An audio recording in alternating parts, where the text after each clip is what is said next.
तो महाराष्ट्र के exit poll में बड़ा उलटफेर होता नहीं दिख रहा। एग्जिट पोल में महायुति की सरकार बनती दिख रही है।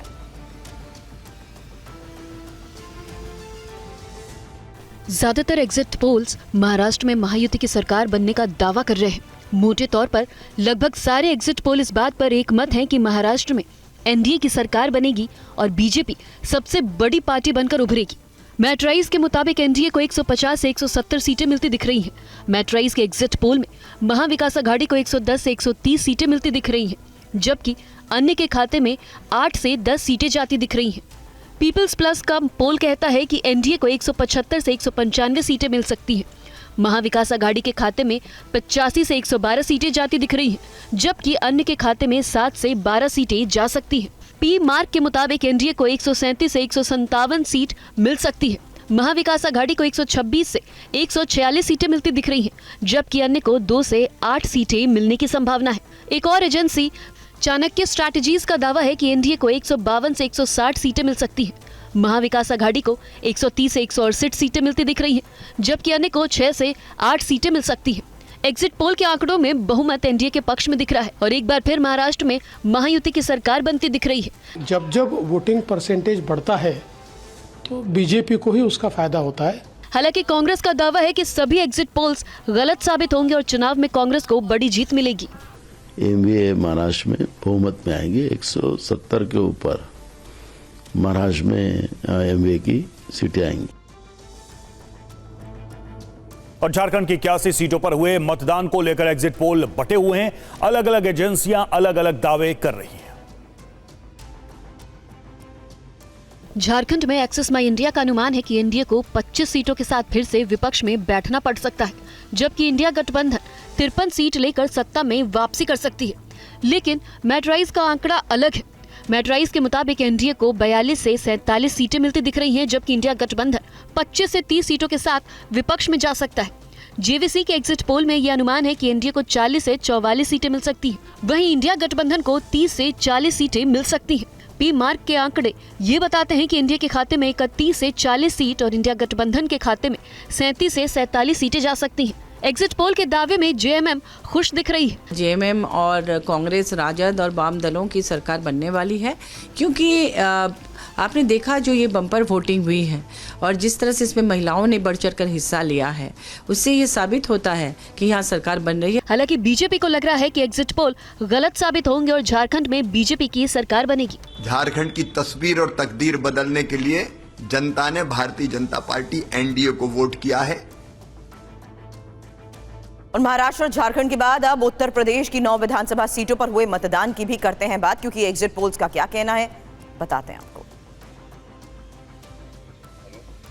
यूपी की 9 विधानसभा सीटों पर हुए उपचुनाव में बीजेपी की बड़ी जीत का दावा किया जा रहा है। मैट्राइज के एग्जिट पोल में एनडीए को 7 सीटें मिलने का अनुमान बताया गया है, जबकि इंडिया गठबंधन को 2 सीटें मिलने की बात कही गई है। जेवीसी के एग्जिट पोल में भी एनडीए को बड़ी जीत मिलती दिख रही है। एनडीए को 6 सीटें मिलती दिख रही हैं, जबकि इंडिया गठबंधन को 3 सीटें मिल सकती हैं। एग्जिट पोल में जो आंकड़े आ रहे हैं उससे बीजेपी गदगद नजर आ रही है। मुझे लगता है कि शायद उन्हें भेद पहले ही समझ में आ गया था कि उनको अपनी करारी हार दिखाई पड़ रही थी। चुनाव आयोग ने मतदान का वोट प्रतिशत जारी कर दिया है। किस राज्य में कितने प्रतिशत वोटिंग हुई, देखिए इस रिपोर्ट में। महाराष्ट्र की 288 विधानसभा सीटों और झारखंड की 38 सीटों पर बुधवार को मतदान हुआ। महाराष्ट्र की बात करें तो यहाँ 65% से ज्यादा मतदान हुआ। महाराष्ट्र में सबसे ज्यादा 76% से ज्यादा वोटिंग कोल्हापुर में और सबसे कम 52% वोटिंग मुंबई सिटी में हुई। झारखंड विधानसभा चुनाव के दूसरे चरण का डाटा भी सामने आ गया है। झारखंड के दूसरे चरण में 68% से ज्यादा मतदान हुआ। पहले चरण में करीब 65% मतदान हुआ था। झारखंड में फाइनल वोटिंग टर्नआउट जारी न करने पर झारखंड मुक्ति मोर्चा ने चुनाव आयोग पर सवाल उठाए हैं।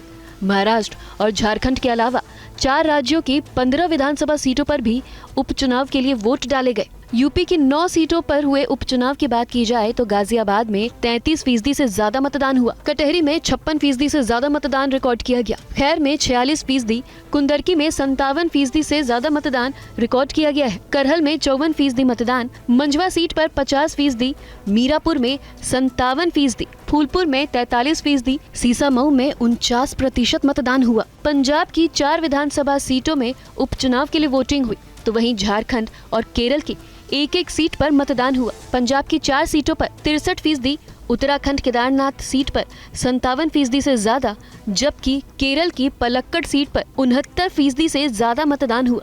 लोकतंत्र के पर्व में तमाम नेताओं और सेलिब्रिटी ने अपना वोट डाला। छिटपुट घटनाओं को छोड़ दिया जाए तो मतदान शांतिपूर्वक खत्म हुआ। और महाराष्ट्र के नागपुर में पोलिंग पार्टी पर हमले को लेकर भी खबर है, जहां ईवीएम ले जा रही गाड़ी पर पथराव को लेकर यह खबर सामने आ रही है। कांग्रेस कार्यकर्ताओं पर हमले का आरोप।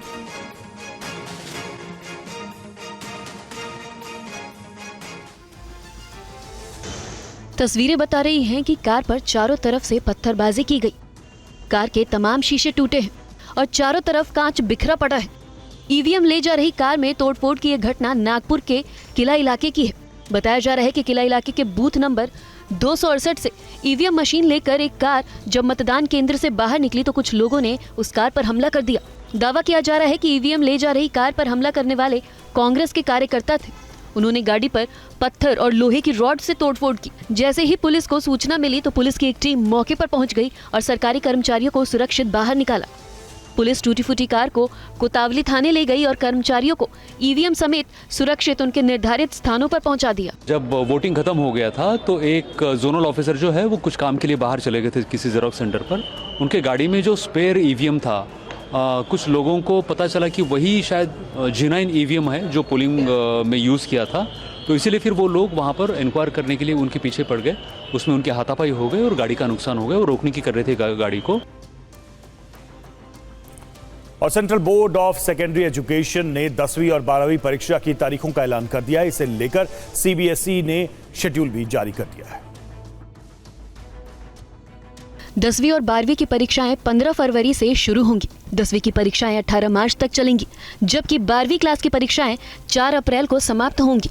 सीबीएसई ने जो डेट शीट जारी की है उसके मुताबिक परीक्षाएं 10:30 बजे सुबह शुरू होंगी। बोर्ड ने इस बार डेट शीट परीक्षा के 86 दिन पहले ही जारी कर दी है, जिससे छात्रों को तैयारी के लिए पर्याप्त समय मिल जाए।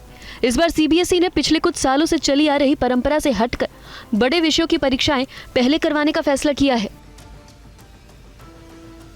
और प्रदूषण कम करने के लिए दिल्ली सरकार ने कई कदम उठाए हैं। सरकारी दफ्तरों में वर्क फ्रॉम होम का भी निर्णय लिया गया। दिल्ली एनसीआर में एयर पोल्यूशन की खराब हालत को देखते हुए लगातार कदम उठाए जा रहे हैं। पहले ग्रैप 3 लागू किया गया, हालात में सुधार नहीं हुआ तो ग्रैप 4 अमल में लाया गया, कठोर प्रतिबंध लगाए गए। अब commission for air quality management ने ग्रैप सिस्टम को और भी सख्त कर दिया है। अभी तक स्कूल बंद करने हैं या नहीं ये एनसीआर में आने वाले राज्यों के ऊपर निर्भर था। अब इस नियम में बदलाव किया गया है। Commission for air quality management ने दिल्ली एनसीआर में स्कूलों को बंद करना अनिवार्य कर दिया है। स्कूलों को बंद ना करने के हालात में एक्शन भी लिया जा सकता है। गुरुग्राम, फरीदाबाद, गाजियाबाद और गौतम बुद्ध नगर में स्कूलों को बंद करना अनिवार्य होगा। इन 4 जिलों में राज्यों का विवेकाधिकार नहीं चलेगा। स्कूलों के साथ ही एयर पोल्यूशन की खराब स्थिति के चलते ग्रैप 3 और ग्रैप 4 लागू होने पर सरकारी ऑफिस और नगर निगम की टाइमिंग से जुड़े प्रावधान में भी बदलाव किया गया है। अब दिल्ली के साथ ही गुरुग्राम, फरीदाबाद, गाजियाबाद और गौतम बुद्ध नगर में सरकारी ऑफिस की टाइमिंग में बदलाव करना अनिवार्य होगा। बढ़ते प्रदूषण और ग्रैप के स्टेज 4 लागू होने पर दिल्ली सरकार ने भी बड़ा फैसला किया है। दिल्ली में आज से 50% सरकारी कर्मचारी वर्क फ्रॉम होम होंगे। दिल्ली सरकार और एमसीडी की जरूरी सेवाओं को छोड़कर सभी दफ्तर 50% कैपेसिटी के साथ काम करेंगे। दिल्ली सरकार ने प्राइवेट कंपनियों के लिए भी 50% कैपेसिटी के साथ दफ्तर चलाने के निर्देश दिए। दिल्ली एनसीआर में प्रदूषण का स्तर बेहद ही खतरनाक हालात में है। दिल्ली का औसत AQI फिलहाल 425 के आसपास दर्ज किया गया है। बागेश्वर धाम के पीठाधीश पंडित धीरेन्द्र कृष्ण शास्त्री की आज से हिंदू जोड़ो यात्रा शुरू हो रही है और इस दौरान बागेश्वर बाबा 9 दिन में 160 किलोमीटर की पैदल यात्रा करेंगे। TV9 भारतवर्ष ने हिंदू जोड़ो यात्रा को लेकर बागेश्वर बाबा से की बात। देखिए, ये तो निश्चित है कि अगर हम आपस में बट जाएंगे तो निश्चित रूप से कुछ धर्म विरोधी ताकतें और राष्ट्रद्रोही ताकतें हमको काटेंगी। चाहे वो चीन की कूटनीति हो, पाकिस्तान की कूटनीति हो, बांग्लादेश की कूटनीति हो। तो भारत के हिंदुओं को, भारतीयों को, हिंदुस्तानियों को एक होने की तो जरूरत है। अगर इस दृष्टि से संदेश को देखेंगे तो सही है। भारत के मुसलमान हमारा स्वागत करें, हम वहां जाएंगे, उनसे कह दीजिएगा कि तुम्हें कसम है, करवाओ हमारा स्वागत, करवाओ हमारी कथा, वो हमारा प्रवचन कथा करवा दे, हम जाते हैं, हमें क्या दिक्कत। हम तो इनकी मस्जिदों में कथा करने को रेडी। इनविटेशन तो दो आप। हम तो कहते हैं TV9 भारतवर्ष के एंकर ही दिलवा दो। नेताजी ना बोल पाए तो तुम ही दिलवा दो, तो बाहर में गए, हम चल पड़ेंगे तुम्हें और पद यात्रा कर लेंगे अगले साल। अभी चलो। तो दुबई से आपको बकायदा कथा के कहीं से ही दिक्कत नहीं, इन्विटेशन आया, हम गए। अच्छा, उन्होंने बुलाया, हम गए, स्वागत किया, हम गए। आप बुलाओ, आपके स्टूडियो चल देंगे। और यूपी के मथुरा में आज धर्म संसद का आयोजन किया जाएगा, जिसमें देश भर से आए साधु संत हिस्सा लेंगे। धर्म संसद में सबसे बड़ा मुद्दा श्री कृष्ण जन्मभूमि को मुक्त कराने का है। इस पर गहन मंथन किया जाएगा कि किस प्रकार श्री कृष्ण जन्मभूमि की लड़ाई को आगे बढ़ाया जाए। धर्म संसद में दूसरा मुद्दा गौ माता का होगा। सरकार से गाय को राष्ट्रमाता घोषित करने की भी मांग की जाएगी। श्री कृष्ण साधक ट्रस्ट में धर्म संसद का आयोजन किया जा रहा है। उसमें देश विदेश से सभी धर्माचार्य आ रहे हैं। गौ माता को राष्ट्रीय गौ माता कैसे घोषित किया जाए, कई बिंदुओं पर वहाँ पर चर्चा होगी और वहाँ पर प्रस्ताव पास किए जाएंगे। और गयाना ने प्रधानमंत्री मोदी को सर्वोच्च नागरिक सम्मान से सम्मानित किया है। प्रधानमंत्री मोदी को अब तक 17 ग्लोबल अवार्ड मिल चुके हैं। कोरोना के दौरान उनके योगदान के लिए डोमिनिका अवार्ड ऑफ ऑनर से उन्हें सम्मानित किया गया। पीएम मोदी ने इसे 140 करोड़ भारतीयों का सम्मान बताया। गयाना में पीएम मोदी का ग्रैंड वेलकम हुआ। प्रधानमंत्री मोदी और गयाना के राष्ट्रपति मोहम्मद इरफान अली के बीच द्विपक्षीय वार्ता हुई। द्विपक्षीय मीटिंग में भारत और गयाना ने रक्षा, व्यापार, ऊर्जा, फार्मा और कृषि के क्षेत्रों में सहयोग बढ़ाने पर सहमति जताई। भारत और गयाना के बीच 5 अहम समझौते पर हस्ताक्षर किए गए।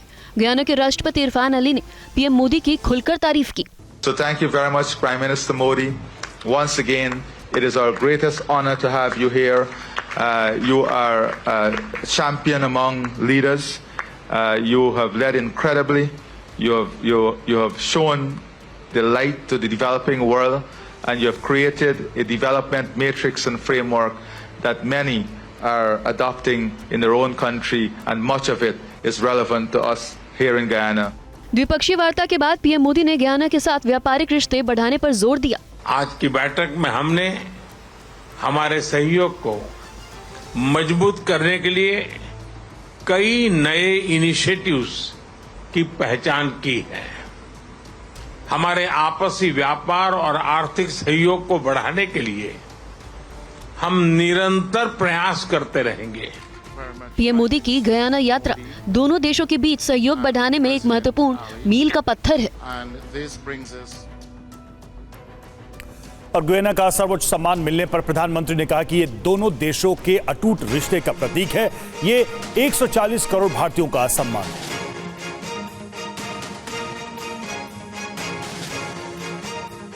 यह सम्मान केवल मेरा ही नहीं, बल्कि भारत के 140 करोड़ लोगों का सम्मान है।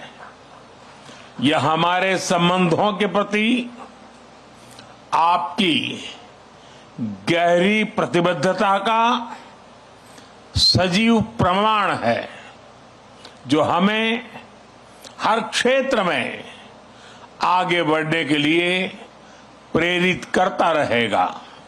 फ्रेंड्स, भारत और गयाना के संबंध हमारे साझा इतिहास, सांस्कृतिक धरोहर और गहरे आपसी विश्वास पर आधारित है। इन संबंधों को अभूतपूर्व ऊंचाइयों तक ले जाने में राष्ट्रपति इरफान अली का निजी रूप से बहुत बड़ा योगदान रहा है। उनके नेतृत्व में हम हर दिशा में निरंतर आगे बढ़ रहे हैं। और खबर खेल जगत से है, जहां भारतीय महिला हॉकी टीम ने चीन को 1-0 से हराकर महिला एशियन चैंपियंस ट्रॉफी का खिताब अपने नाम कर लिया। बिहार के राजगीर में हुए फाइनल मुकाबले में दीपिका ने गोल दागकर भारत की जीत सुनिश्चित कर दी। मैच के 31वें मिनट में दीपिका ने मैच का एकमात्र और निर्णायक गोल दागा, जिसकी मदद से भारतीय टीम अपना खिताब बचाने में कामयाब रही। ये सिर्फ अकेले मेरे लिए नहीं, मेरी टीम की बहुत मेहनत है इस चीज में। सो मैं अपनी टीम को और कोचिंग स्टाफ को और बिहार को बहुत थैंक यू करना चाहूँ। केंद्रीय खेल मंत्री मनसुख मांडविया ने महिला हॉकी टीम को जीत की बधाई दी है। हमारी इंडियन टीम ने जीत ली है। मैं इंडियन वुमेन हॉकी टीम को अभिनंदन देता हूँ, बधाई देता हूँ। स्पोर्ट्स सेक्टर में वुमेन का परफॉर्मेंस हमारे लिए बहुत उत्साहवर्धक है। विदेश मंत्री एस जयशंकर ने सोशल मीडिया पर महिला हॉकी टीम को बधाई दी। उन्होंने लिखा, एशियन चैंपियंस ट्रॉफी में शानदार जीत के लिए हमारी महिला हॉकी टीम को हार्दिक बधाई। आपने भारत को गौरवान्वित किया है। केंद्रीय मंत्री किरण रिजिजू ने भी महिला हॉकी टीम को बधाई देते हुए सोशल मीडिया पर लिखा, बहुत गर्व महसूस हो रहा है, हमारी बेहतरीन महिला हॉकी टीम को बधाई।